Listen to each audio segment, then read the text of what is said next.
to the Federation of Block Units Community Conversations Part 2. Today, we're going to have a conversation called Unequal Opportunity, Race, and Education. For many who are not familiar with the Federation of Block Units, the Federation of Block Units is the oldest self help grassroots organization established in 1932 in North St. Louis. And since 1932, members of the Federation of Block Units, which include residents of the city of St. Louis, residents of St. Louis County, and residents of St. Clair County, Illinois. Ever since 1932, these residents have been taking a leading role in speaking up and taking advocacy in issues involving the community, such as education, housing, public safety, and business development, and so forth. I am so excited to be joined here today with our guests, who I have joining me, Ms. Paula Carey Moore, who is our housing director here at the Urban League of Metropolitan St. Louis. And I am joined here by Mr. Michael Jones of the St. Louis American, and of course, Superintendent Kelvin Adams of St. Louis Public Schools. I want to thank you all for joining me here today. Our purpose today is to discuss the micro and the macro levels of school funding shortfalls that creates the unequal opportunity in the St. Louis community. Federation of Block Units acknowledge that a significant portion of public school funding is derived through local tax dollars based on assessed value of properties in our local communities. In a region plagued by decades-long racially induced municipal fragmentation, concentrated poverty, and systemically undervaluing of housing assets in the Black community, the inevitable outcome is the underfunding of schools in minority neighborhoods and disparate educational outcomes for minority children. To our viewers online, for those of you all who would like to submit a question or would like to make a comment, please visit www.ulstl.com and also use that same link to sign up to receive updates and invites on how we intend to continue this conversation over education. Also, if anyone is interested in being part of the Federation of Block Units to help us and assist us in furthering this conversation, again, please visit www.ulstl.com. So now that we have shared the purpose, our scope, and why we're here today, and I must let St. Louis know that I am extremely excited and honored to be able to conduct this live interview with who I would consider pioneers in the St. Louis community. I'm, as a young man born and raised in St. Louis, as a graduate of a public school system, this issue is dear to my heart. This issue is not only dear to my heart, but it's also dear to the millions of people across St. Louis who also have concerns and also want to see a quality education here in St. Louis, for not just for themselves, but their children and generations after that. So with that being said, let's dive into addressing the root cause of the issues that causes the shortfalls in funding education. And I'm going to lead this first question, and this first question is going to be directed to both of our guests first to Dr. Adams and then to you, Mr. Jones. The first question is, describe what public education was like when you were in school. Let's start with you, Dr. Adams. Well, first of all, thank you for the opportunity that you're providing to the public to hear from us, and the audience that you are providing as well. And obviously the topic is near and dear to my heart as well. I grew up in New Orleans, Louisiana, and what is called the Lower Ninth Ward, which would be equivalent to deep North St. Louis. What education was like in 19, I won't even say the year, what was really focused on African-American schools with 100% African-American teachers, with a caring community, a community that supported students and thought that education was a primary vehicle for getting out of the challenges that the community addressed every single day. The difference between now and then is the caring community. There were always less dollars. the buildings were always less adequate for African American students in my community. But the difference was that the community rallied around myself and students in those environments to get them out. We saw education as a way to get to the next place. That doesn't exist to the degree that it needs to today. And so that's why I'm glad we're having this conversation this afternoon. Absolutely. Yeah, I had the same reaction that Kelvin had about the question, and I'll put a time frame on it, Kelvin, because I'm a little older than you. What you're talking about for me is the middle of the last century. So I want the audience to think about that for a minute. So my formative education, for anybody, it was the middle of the last century, and I agree with everything that Kelvin said.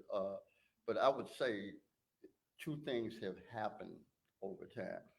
That education pedagogy or format really reflected the economy and society. It was a fairly industrial format. Kids came to school, they lined up, they sat in desks and rows, and they performed tasks all day, much like adults work. And so school was always a preparation for adulthood. And part of our major problem now in terms of education challenges is that format or that pedagogy, whatever you want to call it, that might have made sense in 1960 makes no sense in 2020, given not only the way we work, the way we live, and everything that we know about how children learn. But Kelvin is absolutely right about the community because schools did something else when we were in school. They were kind of like the center of the community life, both while school was in and even when school wasn't in. So the whole community was formed around it, relationships, connections, and it didn't have, and it went through ages from young kids to, because if you were in the first grade or kindergarten, somebody had to take you to school, somebody had to bring you back. It's how little boys knew big boys. And I would argue, even when it was a tough place, it was a more caring and less violent place because when people know each other, there is social intercession. It's like when you see in nature when there's a squabble between two lines or whatever, at a certain point it breaks off. But once, and that literally how fights used to happen when we were going. There would be a fight, but there was intercession and you went back to normal. And I really think bus and DSAG programs that have taken kids out of their neighborhoods so they spend all day with people they don't know. They come back to a community where they don't know anybody. And if you multiply that over time, you really get a lot of alienated people who don't have any connection to each other. And that exacerbates whatever the social tensions would be when you have them. So to me, that's what school was. It was, uh, we kept the pedagogy and lost the community. And we should have done it the other way. We should have changed the format and maintained the community. That's deep. That is deep. And why it's so deep to me is because I remember when, so I went to Mark Twain, which is now closed, went to Lexington, that's still open, went to Wallbridge, I'm not quite sure what shape that's in, Still open. still open. So I remember that the neighborhood that I stayed in, when I went to school, the teacher stayed next door, right? Right. So if I got in trouble, I got three whoopings. One by the teacher who had prior permission Right. to lay hands on me if I got out of control. Right. Then I got one by the neighbor on the other side of the house, and then finally got a whooping by the family. So with that, by having that relationship, growing up in that relationship, I think that it's important to note specifically for you two that you two were educated in the public education system during segregation. That's correct. And so that leads into my next question. How did growing up in the segregated system, how did it shape your view on public education in the 21st century? Well, I'm gonna, I'll jump in here. But first of all, I my biggest problem with the way we talk about education is to presume that there's something inferior about all black school, all black neighborhood, all Yeah. black teachers. Yeah. Everybody I know that's black and successful are usually products of all black schools, all black teachers, all black neighborhoods. Mhm. So I would argue we have produced more successful black adults in coming from an all black environment, including higher education, because HBCUs Yes. create more black graduates Yes. than Yes. integrated universities. So the fact is that you can become a high functioning individual in an all black environment. So you don't have to have be in an integrated school. Nothing, I won't say it's nothing wrong with it. They have different challenges, Mhm. but here's why it's absurd to think of it like that. Chinese, the whole world knows about the rest of the world, works with the rest of the world, and they don't bus kids from China to America or from France to Germany. Okay, they go to school where their community is, where their country is. So it's fairly ludicrous to think that black kids, if they're not sitting next to white kids, Yeah. uh, uh, cannot have an effective education. What it is about is resources and availability to the same things that everybody else has. Okay. And I would add to Mike's, Mr. Jones' context. Are we gonna be formal, man? What Yeah, you well, say, Mike? It'd be easier for both of us, man. 'Cause then I gotta say Dr. no, Adams. you ain't gotta say that. Make it easy for you, right? Yeah, right. What I think segregation did for me, quite frankly, and my classmates was this notion of pride. There was a inherent sense of pride of being African American or black. Black teachers who focused on, while the curriculum wasn't black, um, exalting black professionals uh, historically in terms of what occurred. It gave me a sense of pride. So in any environment that I'm in now, I'm adequately and equipped to address any audience at all because I have a sense of pride that I did not have when I went to an integrated college, or at least it wasn't prevalent at that point in time.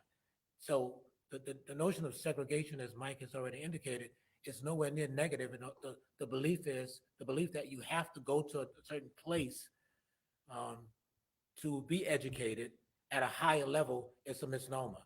It's a total misnomer.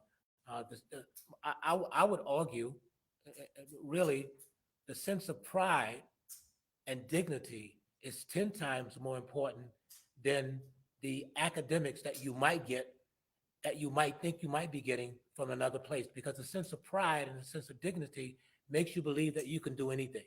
You could achieve anything. Having the intellectual, academic portion in and of itself without a sense of dignity and pride, I think gives you the sense that you have to have the academic piece, but you don't know who you really are. And you make mistakes on a regular basis because you don't know who you are. I know who I am, period. No matter what audience I'm in, I know who I am. And that was given as a result of going through a K-12 institution that was 99% African American.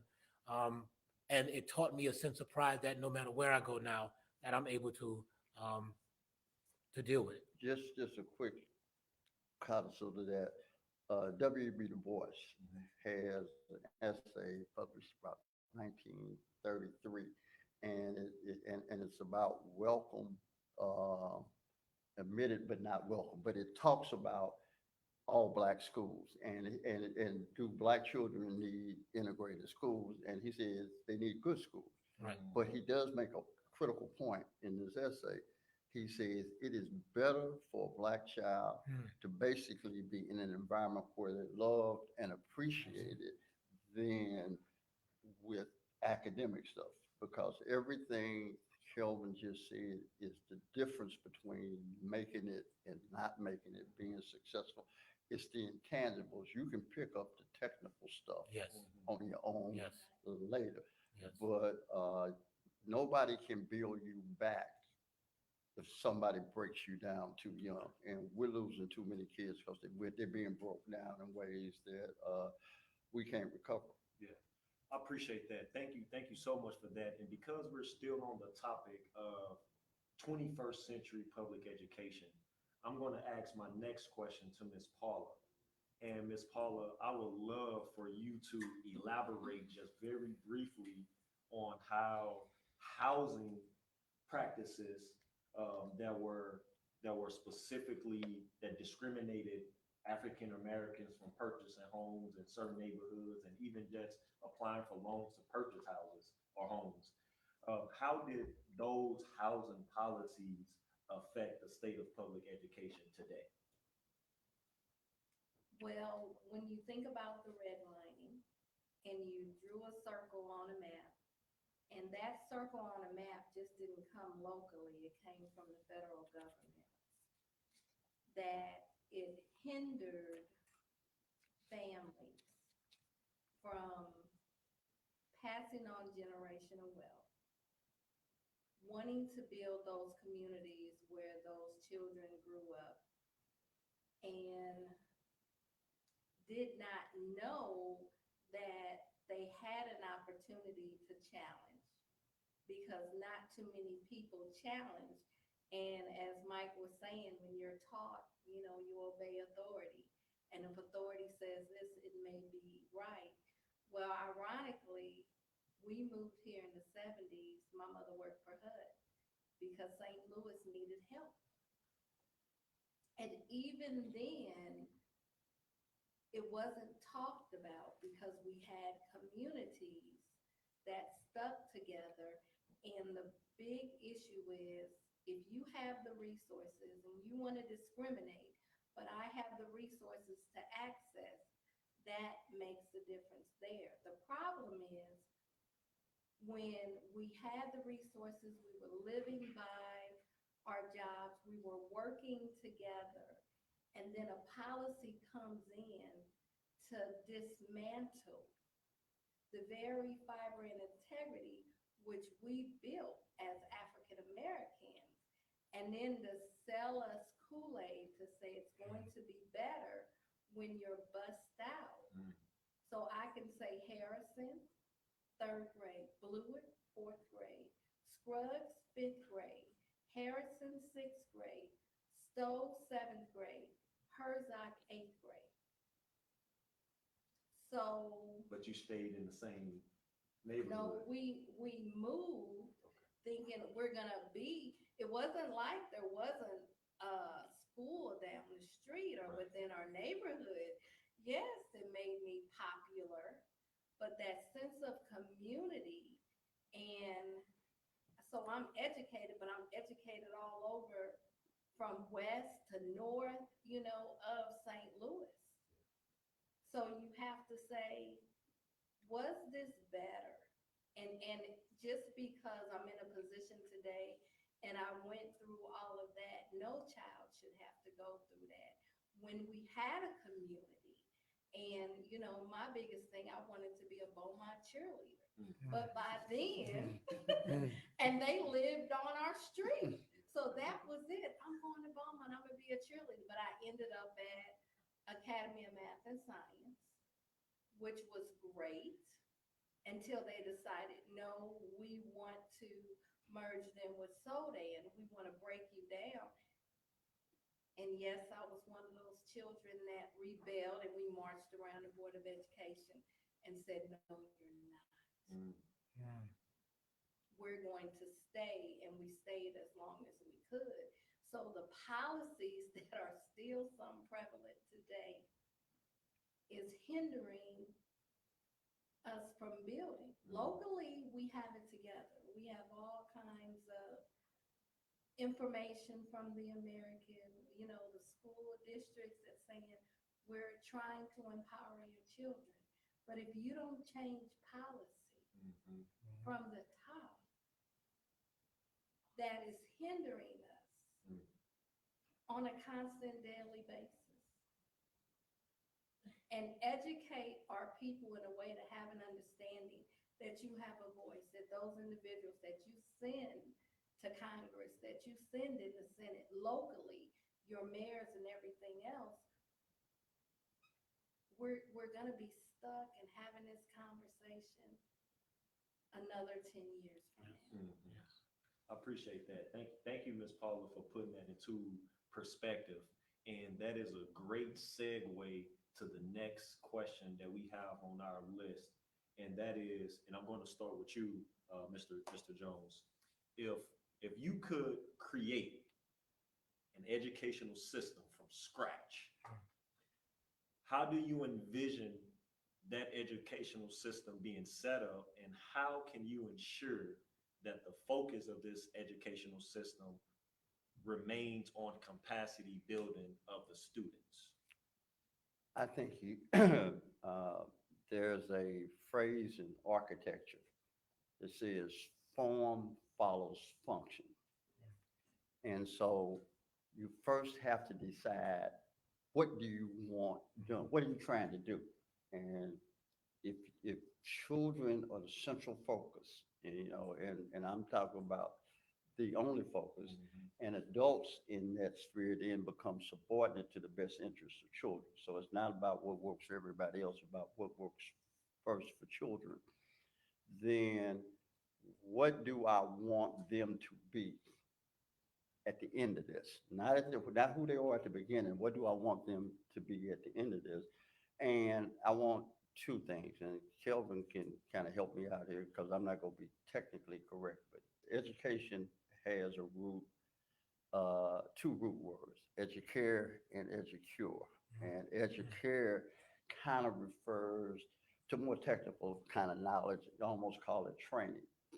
Educure uh, kind of refers to the soft side of what I'll call it, who you become as a person. And what you got to do is have an education system that blends both of them, that makes you technically competent to do something when you're on the back end, but always create a centered human being who knows who they are and has the capacity to grow and learn and be all right.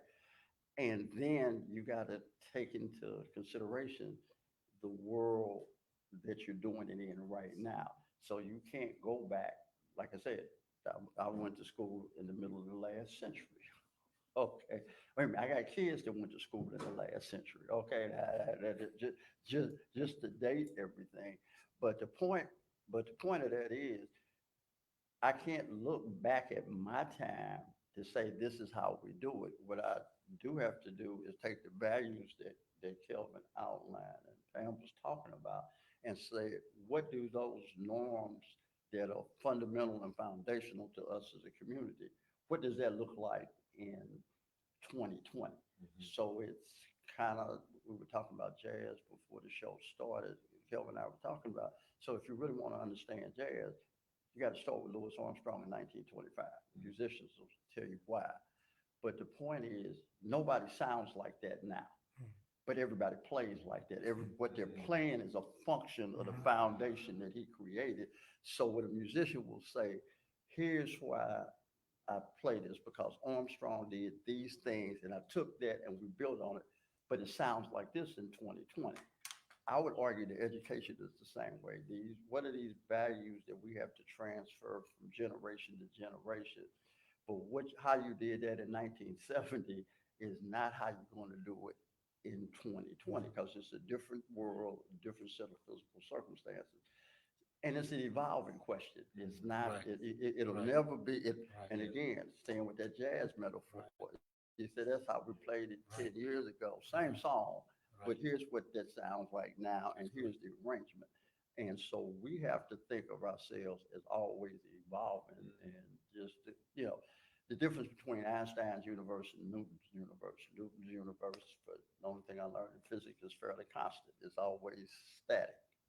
What's at rest stays at rest, what's in motion stays in motion. Einstein's universe is relative. It is always changing. And so, and that's part of what you pick up becoming well educated. I'm going to teach you about physics, not because I want you to be expert in nuclear physics, but because I want you to because there are going to be concepts about life and the world philosophically, and this is why this could happen, because the way we understand the world now is different than the way we understood it 50 years ago.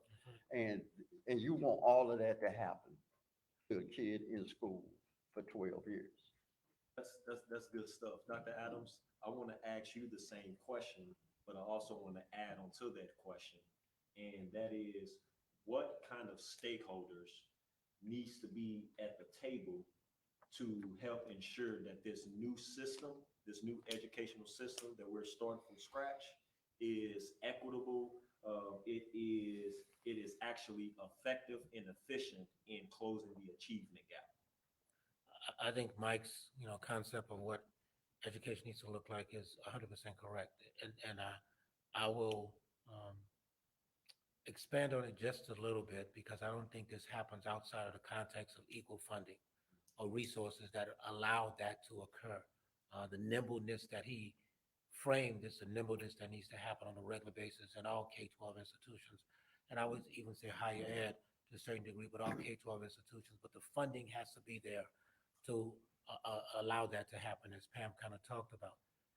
The stakeholders that I think that really need to be there are obviously politicians, obviously educators, obviously students and parents.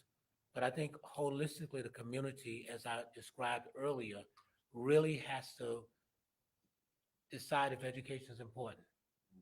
And I think what I see right now is that there's a void of people who believe that education is still important. And that's the challenge. I think we've given up on kids in some ways, Right. given up on neighborhoods in some ways. And as a result of that, we get the results that we get, the results of crime being what it is, the results of kids dropping out of school, the results of teachers not being engaged or empowered to engage in ways that they need to be. We have an example, 10 people running for school board election in the next 2 weeks. The question I would have is, how many people are actually going to vote for them? How many people have done the deep dive to understand what their platforms might be? Are they going to ask the kind of tough questions that need to be asked for persons who are running for school board for a $400 million budget that will support some 20,000 kids, not counting 5,000 kids that are in the desegregation program, or another 11,000 kids that are in charter schools. And so they have a part to play in that space. And so, Mike and I talk about this on a regular basis. The African-American community has to get re-engaged around public education. It's just really that simple. 88% of our population is African-American. 88%. 60% of our teacher workforce, African-American. That's on the teacher side. On the non-cert side, it's about 80%. And so we are leaving Black and brown kids behind. Right. We are actually leaving them behind. It doesn't mean I'm the superintendent of all kids in the St. Louis Public School District. So I care about every single kid. So I don't want the misnomer to be that I only care about Black and brown kids. I care about every single kid. But I know for a fact that as Black and brown kids rise, all kids will rise. There is no ifs and buts about it in my mind. I've seen it. And so you ask who needs to be at the table. I think everybody has to be at the table. I think how people lean into this conversation will determine to the degree that who needs to be first, second, third, fourth, or fifth, but everybody has to be at the table. No one is allowed to walk away from the table because the notion of public education is critical to this community. And it has to be revisioned again, like Mike talked about, but also revisioned again to the extent that the community cares enough that the kid understands that this community cares. Because when they see somebody on the corner and they say, why you're not in school, it's a question that all of us should be asking. Absolutely. Everyone should ask the same question. Why you're not in school? How can I help you? Absolutely. What can I do to support you? As opposed to walking by and saying, that's somebody else's kid. Yeah. That's not my responsibility. It is your responsibility when he's in jail. It isn't your responsibility when you have to pay taxes because he's in jail. It is your responsibility. Let's put it this way. He or she will become your responsibility if it's not your responsibility today. Yeah, I want to take what Kelvin said just a little deeper. Aristotle, kind of guessing, but observed about 2,400 years ago that man is a social animal. And what he meant was that we live in groups. There's no anthropological record of people being individuals. Any place you find a record of human Homo sapiens, they all together. And what's interesting about all social animals is adults, whether they're lions, elephants, doesn't make any difference what the animal is, but the animals that are socialized and raised together. The adults have an existential fundamental commitment to the welfare of the young at the expense of their own lives That's right. in every species but Homo sapiens. Now, I would argue that when we were growing up, Mhm. that's how Black adults were for Black children. That's right. Even Black adults who might have done things that the police were looking for them for, who may have. What you mean by that? Well, no, I mean, seriously. They protected us. It's very simple. Right. Yeah. Yeah. They protected those that they thought had the opportunity for something greater. Here's what I mean. That if you're our age, here's the three things that you heard that is one of the reasons we're this old talking here. This ain't for you. Time for y'all to go. Hey, leave them alone. That's right. Now, That's right. That's all exactly three of them That's things. right. And sometimes you didn't even hear to leave them alone. That's You right. didn't even know that got said. But I'm saying it's that this was a community with integrity that protected its young until it was old enough. They were old enough to fend for themselves. Somewhere in this transition from the last century to this one, You lost that. we've lost that sense of commitment to our children that all social animals have to their young. I mean, and it's crazy that we consider ourselves superior to every other animal in nature, and we're failing at the most fundamental thing that all social animals do, and that's the preservation and protection of the species, because that's what the young represent, and it's an absolute commitment. It ought to be inviolate, and we got to figure out how to get back to that. And I would argue, if we can, we'll figure out How to do it. how to do the instruction. That's great. I remember as a young man, every single elementary school that I went to, there was a convenience store right there on the corner. And I don't know why, I just thought that this was the system, that the owner of the store was always some kin to somebody that worked at the school. And I thought that was by design, because if the kids wanted to leave the school to go to the store, that they would know that so kids are not just leaving the schoolyard at recess, going across the street to the store. So it's that memory brings me back to something that both of you two mentioned earlier about envisioning this new school system, and how you broke down the word education to educare and educure. Right? Did I say that right? You got it. So focusing on educare and educure, do you think policymakers are in alignment with that? And if so, can you give some examples? You don't have to name names, but can you give examples of such? No, I can answer that in a word, no. Okay, and I would argue that one of the changes in politics over my 4 decades of doing this, from the time what I saw coming in versus what I see leaving, is that Black political leaders and civic leaders were really an extension of the Black community.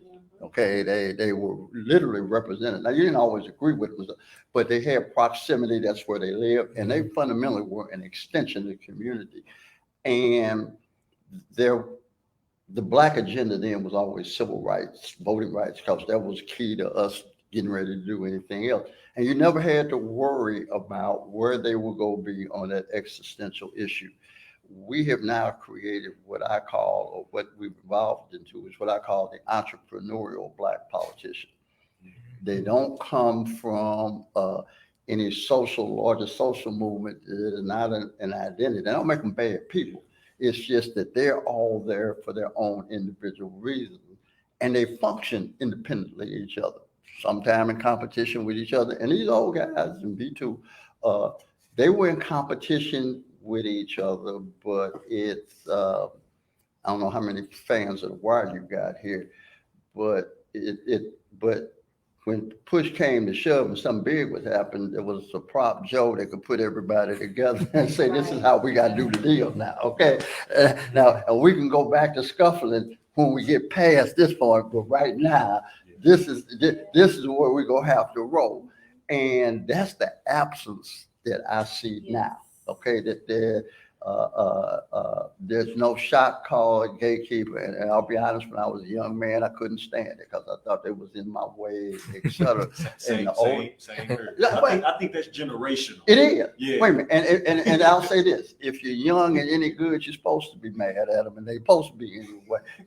So matter of fact, that tells me that you're the guy that I'll be looking to take my place. For the person who wants me to give it to him, I got no time for that. So that's intergenerational. It's natural. It ain't a problem. It should happen. But that's what we have to figure out. Going back to what Kelvin was talking about, and Pam, we just got to figure out how do we become a community again. Yep. And one of the things that for me that always held us together was Jim Crow. We didn't so much pick each other as white folks picked us and put us together, and we couldn't escape the consequences of being black, even if we wanted to. Whether if you were the doctor, the lawyers, none of us could get out of being black.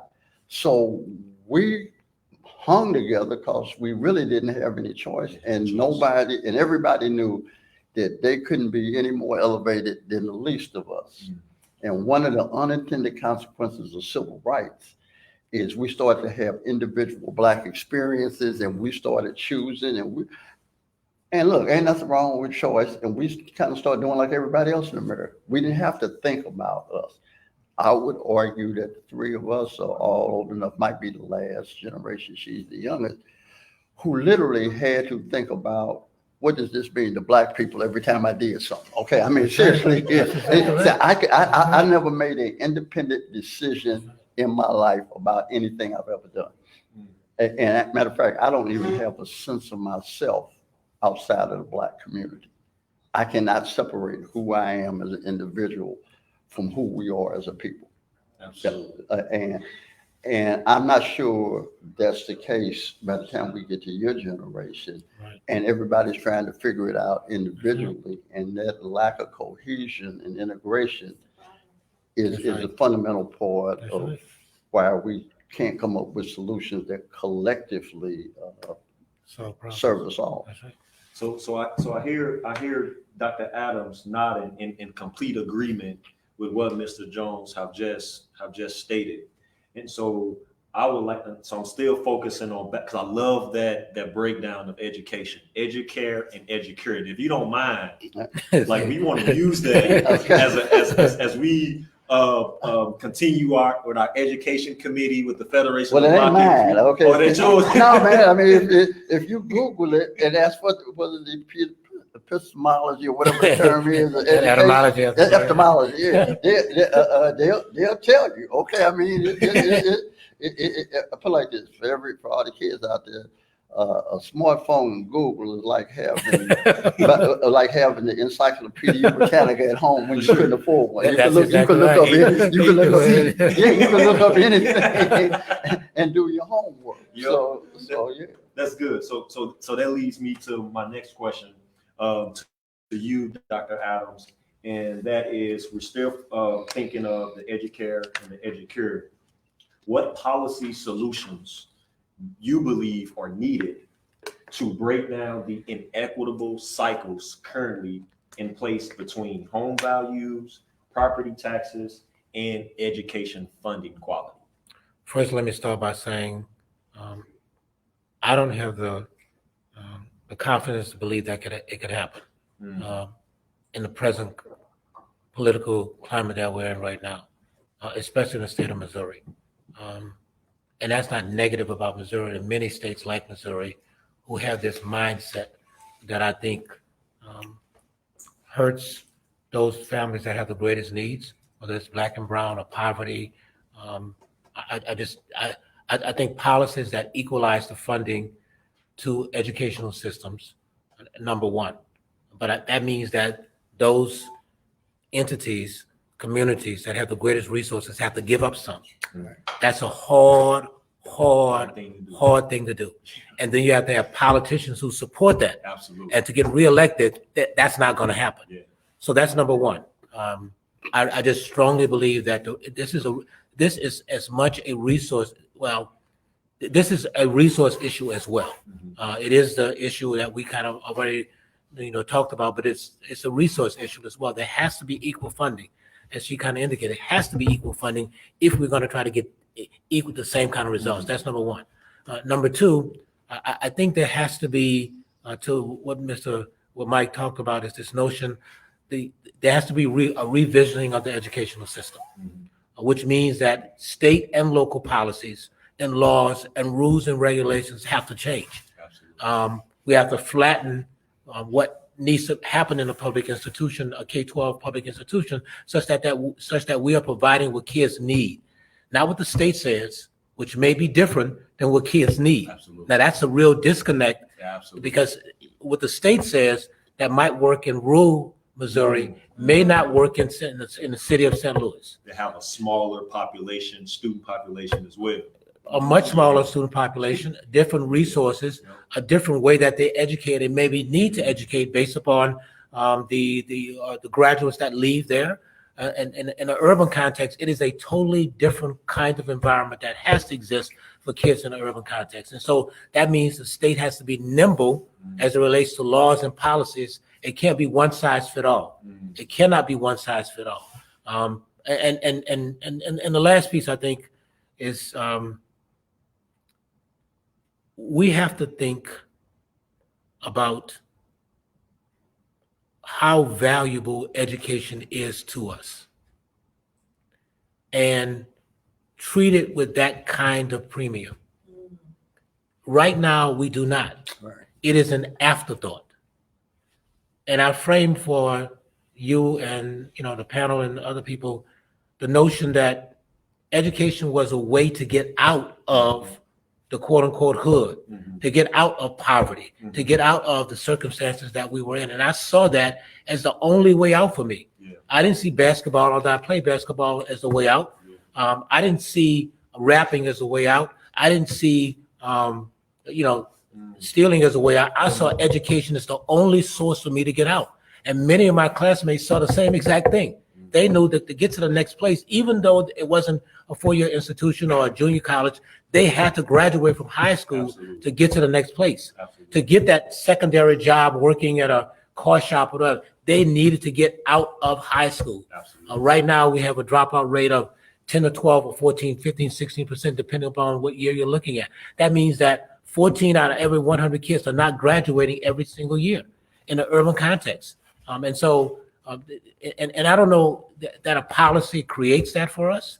I do believe that the notion of the housing policies have to change, but I think equal funding, number one, the notion that education is a critical component for us, and we see it as a real way to get out.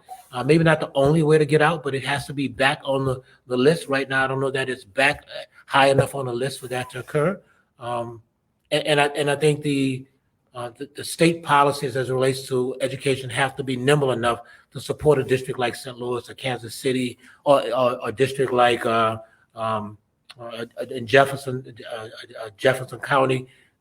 There has to be some differences here in terms of that piece. And this notion of everybody taking a standardized test is not the only way. As a matter of fact, I read there was a broadcast on yesterday that colleges and universities are rethinking standardized tests in a very real way in terms of how kids get in college.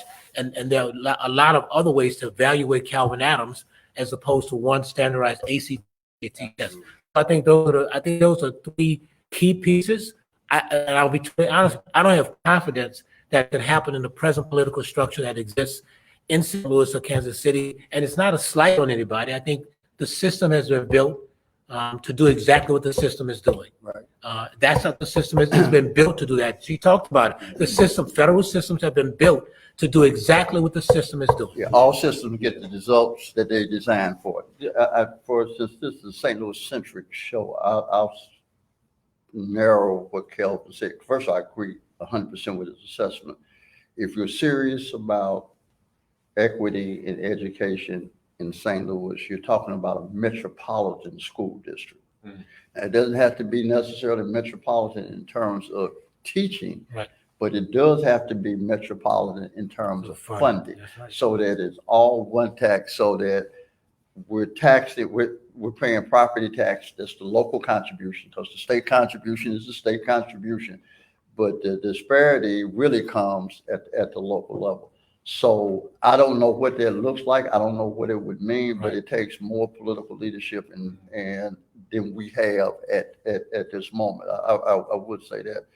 The other thing that we haven't talked about is we have to rethink teacher preparation. Yes, Teacher education is a labor intensive business. yes. Okay, that ultimately the education is never any better than the teachers in the building and the principal. Okay, he's a great superintendent, but at the end of the day, think of it as an army. You could have a brilliant general, but it's your field level commanders and officers, those captains and those majors, that make the army work. And that's what teachers and principals are. And I would argue that our teacher preparation programs, probably all over America, but I can say in Missouri, are as old as they were when I was in school. And I just told you I was in school in the last century. So now just think about it. We have children going to school in 2020 with all of this technology, this changes in the world. And we're still preparing people to teach them like they were prepared when you and I were in school. Now that disconnect is extraordinary. So I would argue almost nobody comes out of any university in Missouri prepared to teach any of these children In an urban context. nowhere, anywhere. Right. And the reason it doesn't show up in Yes. well-funded districts is because parents in well-funded districts have resources to compensate for what the school system right. can't do. That's right. So they fix their kids and the school district gets the credit. Low-income families love their kids just as much, but they don't have the resources to compensate for what the school can't do. The children don't perform and the school district gets the blame. But I can tell you right now, if you swapped out the teachers from the highest performing school, white school district, to the lowest performing black school district, and took the black teachers or the white teachers that were in the lowest performing district and sent them to the highest performing district, literally nothing would change in either one of those districts. Because the real difference is the lack of financial and economic equity in the way we do education, and those families' either ability or inability to intervene on behalf of their kids.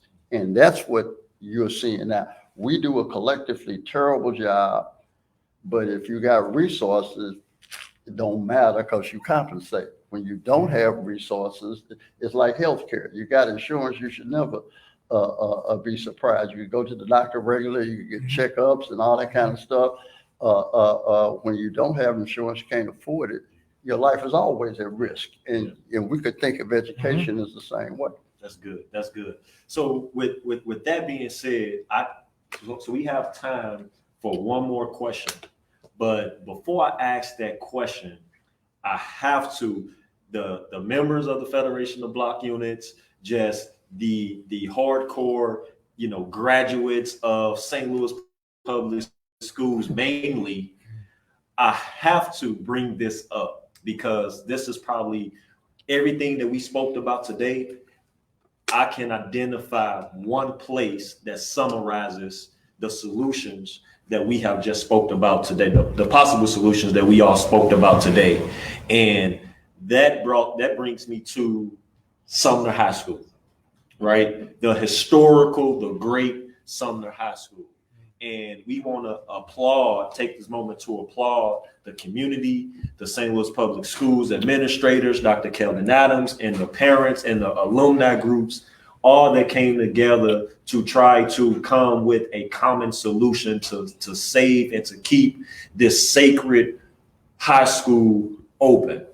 And so we do recognize that with it remaining open, everything that we spoke of today needs to be applied to that effort at Sumner High School. So before I ask this last question, I wanna ask you all to just give our audience, and we gonna make this real brief. Just give our audience up to at least 30 seconds on your perspective of the historic Sumner High School and the direction that it is going. Well, let me say I went to Beaumont. But her husband went to Sumner. And we've been lifelong friends since before high school. So that notwithstanding. There ain't no beef, is it though? No.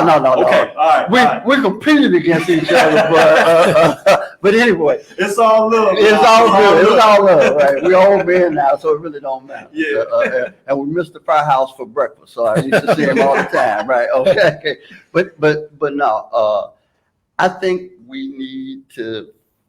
Sumner has a unique history, and it's a unique, iconic place because of what it was, the first black high school west of the Mississippi. So it has some historical place. You could turn it into a museum or something even. Sure. But the real thing that you have to think of is, what should a modern high school look like? Right. And it wouldn't be a 3-story building spread out. It would be one level campus. It'd have different kind of room. So we cannot fall in love with the past. I guess that we can honor the past. We can be inspired by it. And we have to be mature enough to be able to make the judgment that the building needs to be preserved, the memory and what it represents needs to be preserved, but it might not be the best place to educate children anymore. And that's not a slight. That's just, times have changed, times have moved on. I'll date myself, but I'm old enough to remember when the General Motors plant was in Union and Natural Bridge. Right.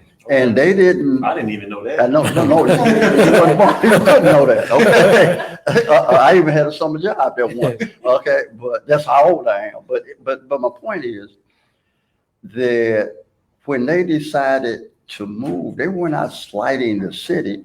You just didn't have car factories that were multi-story up 3 levels. They had to have, how many ever acres that they have out there at Wentzville, and to move, because that's the way they build cars now. Right. And that's how we have to think about education, Kelvin. I would think that, saying, okay, if I were building a high school today, what would it look like? I mean, and if you're in charge of something, you should ask yourself that on a regular basis, knowing everything I know about this today. If I was starting today, would I do it like this? If the answer is no, then don't keep doing it. Yeah. I mean, that's just bad leadership and terrible decision making. That's good. That's good. So I'll use my 30 seconds really quickly. I took yours. You So I'll cut down on mine. Sumner represents the past. The challenge is, what will it represent for the future? Absolutely. And what the things that we've talked about: community, pride, dignity, resources, people coming together to re-envision it, is what the future looks like for Sumner, if it can happen. I'm challenged that this community can rally around that school to do that. And so all of the kinds of things that we just talked about, Sumner can only survive if those things happen. Absolutely. It will not survive, whether I'm the superintendent or somebody else is the superintendent, if we continue to look past and look back at what it used to be. And so the 225, 250 kids that are there, with the community groups that are coming together, hopefully building some pride in the student population, housing coming back around that area with the local developers thinking about it, universities coming to the table. That's what all schools need. Absolutely. Sumner desperately needs it. And so I am hopeful that the things that we've already talked about can be the future for Sumner. But if we look back to the past and keep looking back, it will not happen at all. That's good. That's good. Ms. Paula? My husband's school, from the alumni that I meet, when we talk about just well-educated individuals. So that's the past, in terms of that you remember we had a great foundation, because where there's Sumner, there's Beaumont, there's Sodan, those schools were the core crutch of our community. But what I am grateful for is to see the community rally in a way and not sit back and just complain Mhm.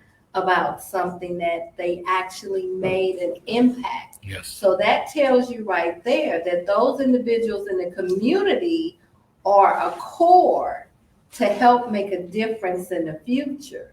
Because if you keep looking back, you're never going to go forward. That's right. But you take those foundations that were given to you and you move forward and you build upon. And, you know, and I think about what Mike said, what would I create today? Yes, that's exactly right. Yeah. That's exactly right. And we don't make that decision alone. That's exactly right. So I would have to get those individuals when I think about a home. Mhm. You know, I want that real estate professional. I want that lender. I need that architect. I need that housing counselor. I need that building inspector. I need to even get in touch with that municipality that I plan on living in and definitely want to know about the school district. Mhm.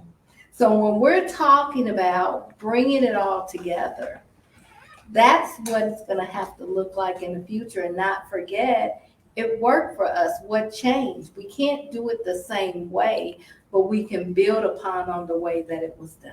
That is good. So using the past as a foundation to build That's a brighter correct. future. That's correct. So I'm so glad that we are in, you know, agreement with that, because the very last question that I have, it speaks to the future. It speaks to the vision of this new reimagined school system or educational system, and keeping in mind that the educational system here in St. Louis and the shortfalls or the issues or problems that we have here in St. Louis, it is not limited to St. Louis. Right. We just want everyone to know that. So I would say that mostly every urban school district in the country is facing the exact same issues and challenges. So with that being said, Mr. Jones, you alluded to this earlier about voting rights and about civil rights and how they were the forefront of every single thing in the Black community, to where if someone come in front of the camera today, that we would honestly sit here and say, oh, he's not going to say anything about voting rights, right? We all for voting rights. He did not get on that camera talking about Right. taking the right to vote away, right? Right. It was a common thing. So how can we get to the point, or what do we need to do to get to the point to where education, and I'm gonna start with you, Dr. Adams, what do we need to do to get to the point to where education is at the forefront of our community, and that it is at this desired, imagined educational system that we spoke about earlier? That's a really excellent question. I've pondered it over and over and over again. I thought in my career in 13 years, we've lost some 300 kids who lost their lives. I would think that closing schools would do it. I would think that the competition that exists now between charter schools and public schools would do it. I don't know. It's a really excellent question.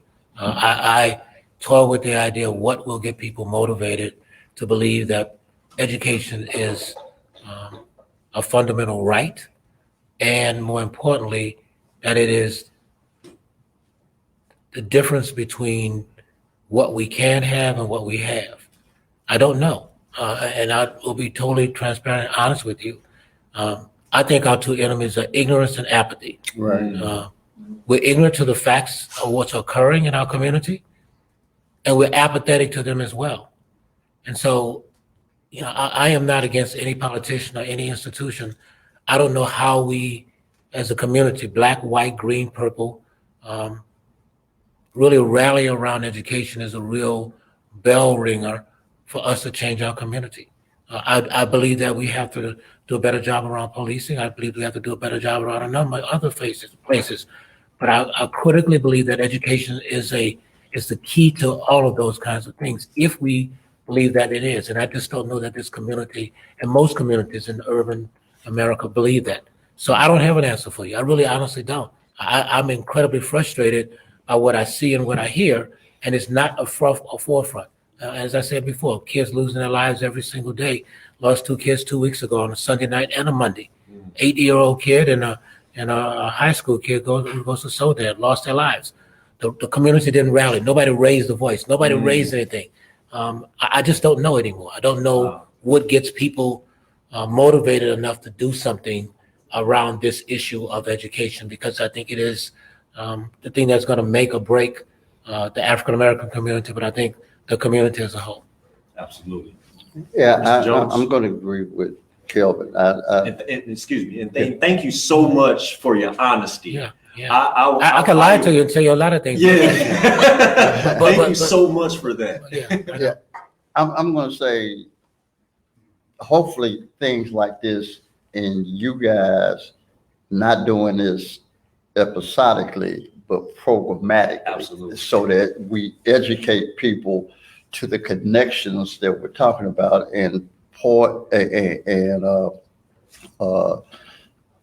Pam's husband was a great ball player, and Kelvin was a ball player. I didn't see him play, but there's something coach would tell you that skill is technique times repetition. Mhm. So is knowledge, and this is about hearing it again. It's kind of like the blues. I'm gonna tell you again, and then I'm gonna explain it. That's the blues structure of a song.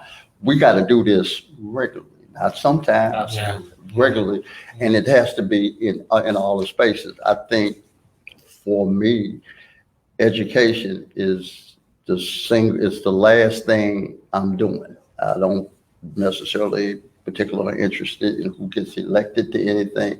I think our future as a people in America will come down to how successful we are at educating Black children. So whatever juice I got left, whatever energy I got left, that's where I'm going to expend it.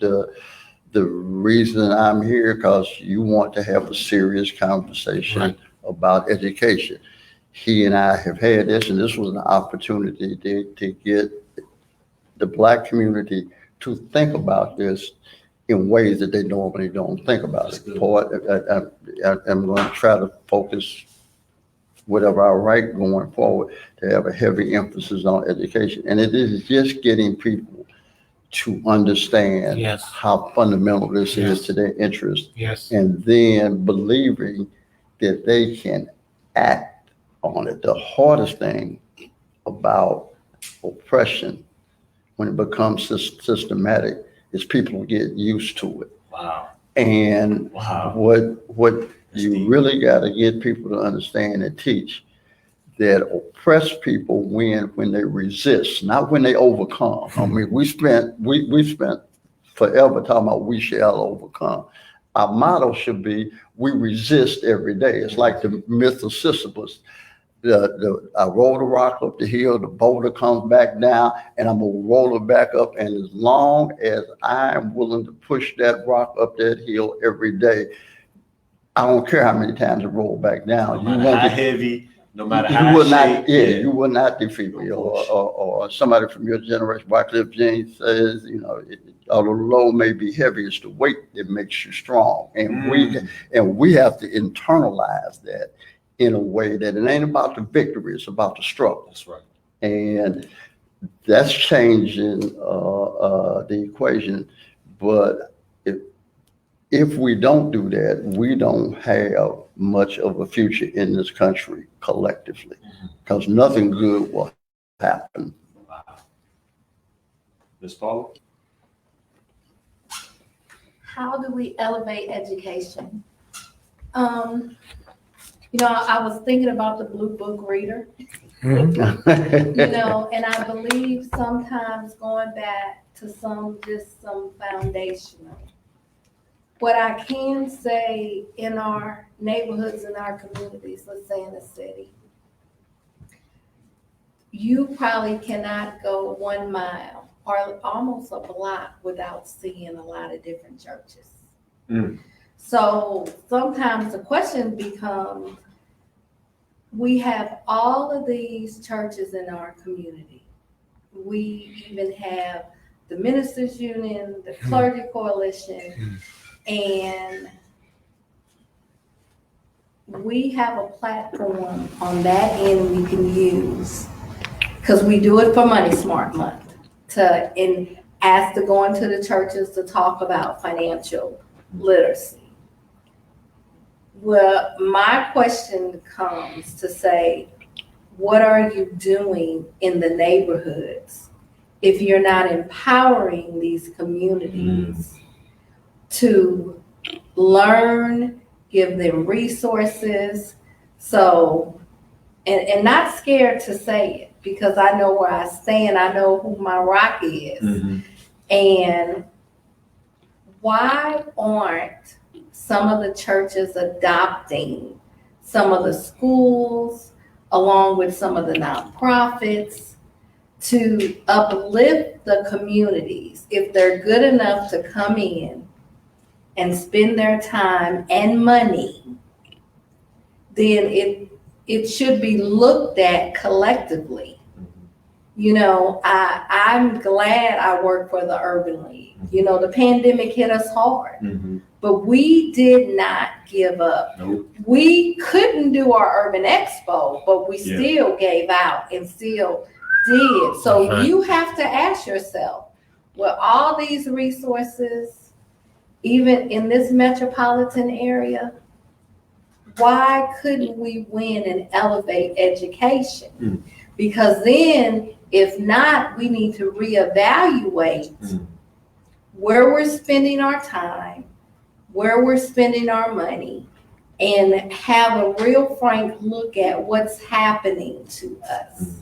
Because you mentioned it, Mike, if you keep doing the same thing, you know it's not working. I think there's a name for that. Insanity. Insanity. It's insanity. And we have some brilliant children. I have grandchildren in the public school system, you know, and I'm elated that they're there. They love it. I go on Grandparents' Day, you know, just the things that are done. So we are without excuse as a community. We are without excuse. And we have many major churches around, not only in the city, in the county. You know, we're advertised to come see us, but if they're not feeding us, if you're feeding my soul, then you're feeding my spirit. I should be educated.